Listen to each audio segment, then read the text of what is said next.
요즘 가장 핫한 남자를 뽑으라고 하면 덱스도 아니고 차은우도 아니고 바로 추성훈 아저씨입니다. 아저씨 무시하지마. 유튜브 채널을 연지 100일도 안돼서 구독자 100만 명을 돌파하고 대충 셀카로 영상 찍어 올려도 200만 조회수가 찍히는 상황이죠. 이 기세에 힘입어 넷플릭스 예능 추라이 추라이 MC를 맡고 이젠 트로트 프로그램까지 출연 확정됐을 정도로 중년의 인생 최고 전성기를 누리고 있는데요.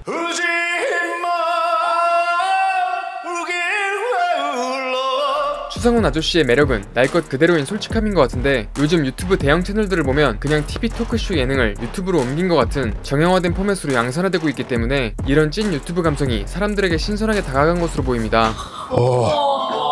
제대로 먹었네. 이렇다 보니 요즘 애들은 추성훈이 그냥 몸 좋은 스포츠 예능인 아저씨라고 생각할 수도 있는데, 추성훈의 인기는 그냥 재밌고 패션 좋고 몸도 좋기 때문만이 아닙니다. 바로 본업인 운동선수로서의 커리어 때문이죠. 실제로 지금은 많이 잊혀졌지만 추성훈은 우리나라와 일본에서 유명했던 국가대표 유도선수였고 한국 격투기판의 대중화를 시작한 인물로도 평가받고 있습니다. 특히 이 과정에서 한국과 일본 국적을 둘러싼 다사다난했던 인생사가 한국 사람들에게 이렇게까지 사랑받게 된 가장 큰 이유인데요. 여기 들어가는 피는 완전 한국입니다. 이번 기회에 추성훈의 과거를 들여다보면 왜 이 아저씨를 좋아할 수밖에 없는지, 반짝 떴다가 한순간에 날아가는 요즘 장기간 롱런할 것 같은지 알 수 있습니다. 안 보여.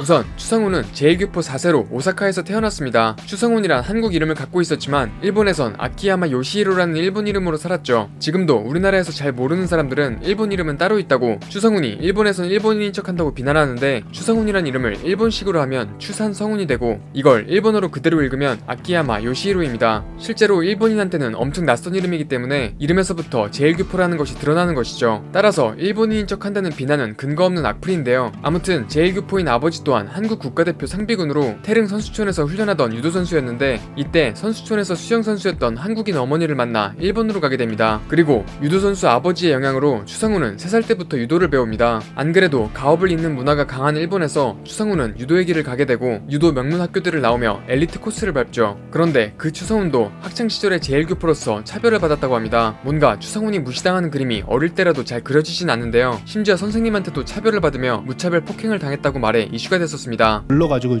체육관 몇 시에 오라고. 갑자기 그 선생님이 저를 막 때려요. 일본 사람이 때리지 마. 당시는 아직 일제강점기의 기억이 비교적 생생한 시대였기에 지금보다 제1교포 차별이 심했을 것 같은데, 아저씨 무시하지마가 괜히 나온 말이 아닌 것 같죠. 실제로 이런 차별 속에서도 한국인 이름은 바꾸지 않았는데 모두 아버지의 영향이었던 것으로 보입니다. 일본에 住むにはやっぱり日本国籍を取った方がなんかルーツみたいなものをなくしてしまうような気がして。 제1교포로서의 정체성을 끝까지 지켜온 집안인데, 실제로 제1교포는 일본 국적이 아니라 한국 국적입니다. 일본에서 특별 영주권을 받아서 살지만 한국 국적을 유지하고 있는 건데, 이럴 경우 여러가지 제약들이 생기기 마련이죠. 그리고 이런 아버지의 의지는 아들에게도 그대로 전해졌는데, 유도 명문대학 졸업 후 여러 일본 실업팀으로부터 받은 고연봉 스카우트 제안을 거절하고 상대적으로 작고 열악한 부산시청 소속을 택합니다. 저는 한국 사람이니까 일본에서 유도 안 하고 한국에 와서 유도하고 싶어서 왔습니다. 당시 추성훈은 오사카를 포함한 간사이 지역에서 3연속 우승을 할 정도로 유망주였는데 한국 국가대표가 되기 위해 모든 걸 포기한 것이었죠. 이 부분에 대해서도 아직도 몇몇 사람들은 한국 국적이어서 일본에서도 어차피 제약이 있었기 때문에 한국에 온 거라고 말합니다. 하지만 만약 그랬다면 귀화하면 끝인데, 그럼에도 한국행을 선택한 것은 어디까지나 한국 국적을 유지하고 한국의 국가대표가 되고 싶었기 때문이라고 밖에 볼 수 없죠. 그리고 이런 스토리가 화제가 되면서 일찍부터 한국 매스컴에 관심을 받게 됩니다. 아예 다른 시스템인 한국에서 훈련을 하는데 심지어 언어도 안 되는 상황이었죠. 고개를 마음은 한국 사람이니까 한국 국가대표 하고 싶어서요. 기아 안 하고 여기 왔습니다. 하지만 어릴 때부터 차별 속에서 살아온 추성훈에겐 이 정도 어려움은 포기할 이유 축엔 들지도 못했고 오히려 엄청난 열정을 보여주며 한국팀의 분위기를 끌어올렸다고 하죠. 하지만 대부분 그렇듯 현실은 냉혹했습니다. 여러 세계 선수권 대회 우승을 할 정도로 뛰어난 기량을 보였지만 항상 국대에 꽂힌 올림픽 국가대표 선발전에선 탈락했는데요. 아직까지도 여러 썰들이 있지만 지금도 논란이 되고 있는 용인 대 파벌 위주의 편파 판정이 작용했다는 의견이 지배적입니다. 다분히 편파적인 심판의 주의와 경고로 판정패 당하는 건데, 결국 추성훈이 참지 못하는 상황까지 가버리고 이 순간이 영상으로 기록됐죠. 말해도 안 됩니다. 여기는 기한 다음에 일본에서 유도해야죠. 그리고 실제로 추상훈은 일본 귀화를 선택하게 됩니다. 편파 판정이 아니라 실력 때문에 선발 안 된 것이라는 의견도 있지만 귀화하자마자 유도 종주국 일본 국가대표로 바로 선발되죠. 그리고 곧바로 영화 같은 순간이 오는데 2002년 부산 아시안게임에서 한국 선수 안동진 선수와 결승에서 만나게 됩니다. 심지어 자기가 훈련했던 부산에서 열린 경기였죠. 그리고 안동진을 상대로 판정승을 가져갑니다. 승리 아깝습니다. 추상훈 입장에서만 보면 다 떠나서 한국 유도 파벌을 향한 한판승이었을 것 같은데요. 귀한 이유를 좀 오늘 밝히신다니까 한마디만 해주세요. 유도 때문에 했습니다. 유도 때문에.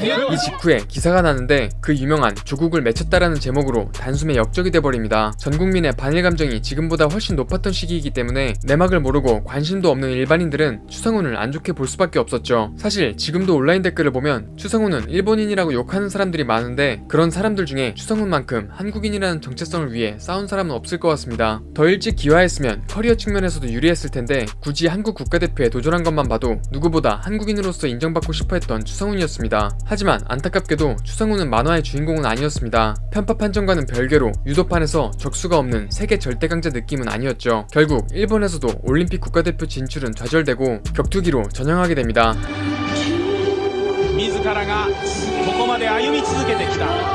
그리고 격투기로의 전향은 탁월한 선택이었는데 유도식 테이크다운과 폭발적인 파운딩으로 압도하는 스타일이 제대로 먹혔습니다. 실제로 당시는 스트라이커가 대세고 지금처럼 테이크다운 레슬링이 판치는 시대가 아니었기 때문에 추상훈이 우위를 점할 기회가 많았었죠. 추상훈은 데뷔 후 자기보다 훨씬 거구들을 상대했는데 대부분의 경기를 테이크다운 후 파운딩 또는 안바로 끝내버립니다.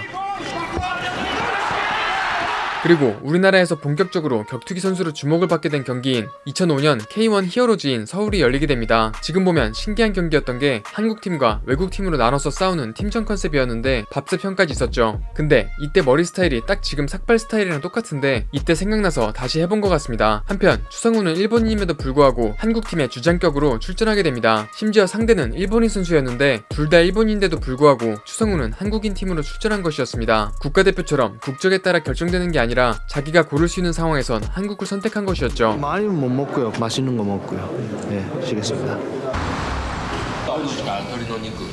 한편 경기 양상은 한국팀이 지고 있는 상황이었는데 이때 유도 선수 출신 김민수가 이기며 2승을 확보하게 됩니다. 하지만 총 2승 8패로 한국인 팀이 처참히 발리는데 마지막 경기 주자로 추상훈이 기다리고 있었습니다. 이때 그 유명한 태극기와 일장기 퍼포먼스가 등장하죠. 그리고 결국 메인 이벤트를 승리로 장식하는데 이때 인터뷰가 추상훈의 심정을 가장 잘 대변했던 것 같습니다. 한국에 돌아와서 제 앞에 있는 게 너무 기쁘고요. 지금 한국 사람이 아니에요. 일본 받겠습니다. 그래도 여기 가슴 안에는 여기 들어가는 피는 완전 한국입니다. 일본 귀화 후 다시는 못 돌아갈 것 같던 한국의 땅에서 인정받게 된 중요한 경기였습니다. 이런 걸 보면 대중은 단편적인 부분만 보고 왔다 갔다 하는데 혼자 묵묵히 한국인의 정체성을 포기하지 않고 있었기에 결국 이렇게 인정받을 기회가 온 것이죠.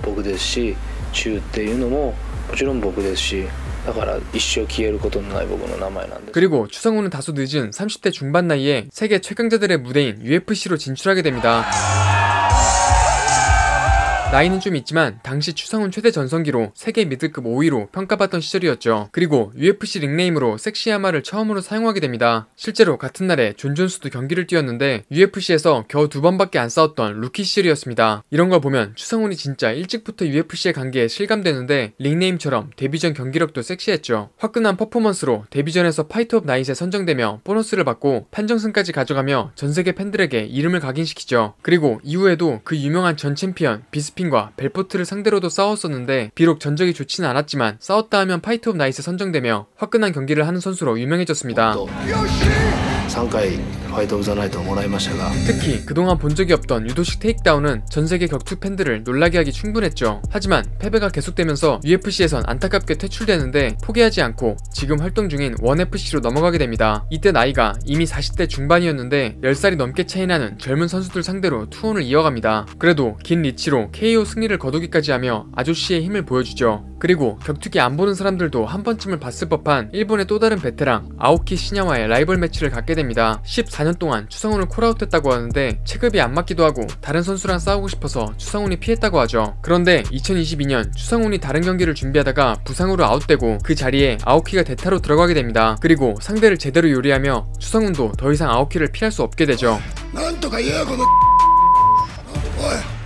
ことじゃねえんだよ当たり前のようにやるつもりでいるしまあ待ってろよ 그리고 가장 가까운 김동현마저도 위험하다고 봤던 경기에서 추성훈은 보란듯이 KO로 승리를 따냅니다. 마지막 파운딩에선 거의 온 힘을 다 짜내는 모습이 인상적이었는데 승리 후의 몸짓만으로도 얼마나 좋았는지 느껴졌죠. 최근 타이슨의 복귀 경기를 보면 추성훈이 얼마나 열심히 훈련했고 나이에 비해 뛰어난 역량을 보여줬는지 알 수 있습니다. 그리고 현재 나이 50이 된 상황인데 아직도 격투기를 포기할 생각이 없다고 합니다. 지금 할 수 있는데 왜 안 하는 이유가 하나도 없는 거예요. 뭐 아직까지 할 수도 있고 해야 돼요. 할 수 있을 때까지 하겠다는 의지를 내비쳤는데 진짜로 다시 프로 경기를 할 수 있을지는 모르겠지만 이런 용기와 투지가 많은 아저씨들의 가슴을 뜨겁게 만든 건 부인할 수 없죠. 아저씨 무시하지 마. 아무튼 이런 엄청난 배경이 있었기에 지금의 추성훈을 모두 좋아하게 된 건데 한국인으로서 인정받지 못한 과거를 생각하면 지금 이렇게 사랑받는 게 너무 잘 된 것 같습니다. 이처럼 추성훈은 대부분의 연예인들처럼 재능이나 매력만으로 인기가 있는 것이 아니라 다사다난했던 인생사에 대한 존경이 깔려있기 때문에 앞으로도 쭉 롱런할 것 같아 보입니다. 혹시 아직도 추성훈 아저씨 유튜브를 안 보신 분들은 지금이라도 정주행 달리시는 걸 추천드리고 오늘은 영상 여기서 마치겠습니다. 지금까지 넷플릭스의 에리였습니다.